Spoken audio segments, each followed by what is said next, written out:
Hi, it's Jessie, and I wanted to welcome you to my second installment of the weekly Q&A, where readers have submitted questions and I have committed to answering them in these little videos. And I'm going to jump right in because I really do want to keep them short and sweet, and you know I can ramble. So this week's question comes to us from Missy, and she wanted to know how I envision my characters. If I have an image in my head, or if I actually have a physical image that I use as inspiration. And the answer is both. When I started out with Past Hurts, I didn't have an image. I didn't have a physical image that I could go back to. I had a fuzzy shadow of an image of a man in my head. And as I wrote, those men evolved into Rick and Davin. So we had Davin, who is this big brute of a man, a cop who has built a physical shell around himself to protect himself from the world that has already hurt him tremendously. And you have Rick, who is that aristocratic, slightly aloof, wealthy, gentleman, lack of a better word, and using words to build that image. It was a combination of their presence on the page and an actual physical description that I peppered into the story, so that by the time the story was over, I could close my eyes and picture them. Unfortunately, by the time the story was over and I needed a cover to go with it, I didn't have any model, any stock, even stock, photography that even came close. My graphic artist and I spent a lot of time trying to find somebody even close, and we know to this day that we didn't find it. And he's even now looking at possibly redoing that cover to try and do those characters justice. And his suggestion, which was a good one, was that when I start thinking about a book, is that I should look for character inspiration photos. Unfortunately, so many characters came to me in that book. Bull came to me in that book. Sal and Javier came to me in that book, and I started envisioning the guys in the garage and Red and Kyle, and I had these shadowy ideas of who these guys were going to be. A whole cast of characters that I didn't have any inspiration photo, but now I had, like, when I thought of Billy, I thought of, my Billy Bear, big brute, covered in tats, covered in fur. I haven't found that perfect Billy. Bull, up until last year at the Dallas event, I had not found a model that even came close. And people would send me images of who they thought Bill would look like, and I'd be like, no.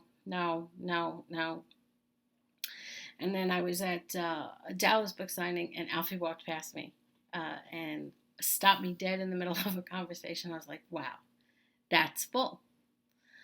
I did not get the nerve up to speak to him then, which is weird because I'm not that type of person, but I just, he blew me away. After the event, I did reach out to him, and because he was just so wonderful to talk to and had agreed, be happy to do a cover for an MM book. I'm actually going to write a third book for Bull and Red to have Alfie on the cover. So, as you look at the covers, I believe my covers have evolved, but for the most part, every one of the covers we've done so far has been catch-up. My graphic artist trying to bring the image in my head to life. And I think The Protector, the only one we came close to was Javier.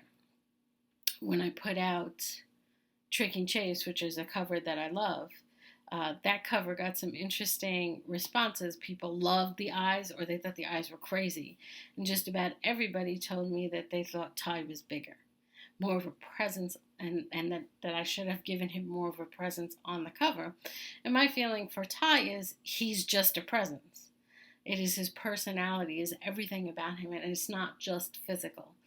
Ty didn't need to come off as the big brute that Davin was, because he already knew who he was. He wasn't trying to project an image. In fact, he almost preferred that people underestimate him. He didn't need to show that he could kill you by showing off his big bad muscles. He just would do it.